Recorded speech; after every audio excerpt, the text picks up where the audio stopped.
विवाह विलंबर second part आज आम आलोचना करवा कन्या मानकर जदि विवाह बयस बढ़ी बढ़ी चली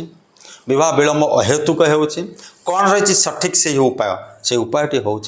आपणकर पूर्णिमा दिन कंचा क्षीर कला राशि त्रिशाखा बेलपत्र केशर कि हलदी गुंड गंगा जल सहित आपणकर धला फूल निज नाम गोत्र रे महादेव को अर्पण करंतु एवं से ही पूर्णिमा दिन रात्र रे आपणकर छात उपर को पलैबे कि अगणार जो चंद्र किरण पड़ुथिबो से चंद्र को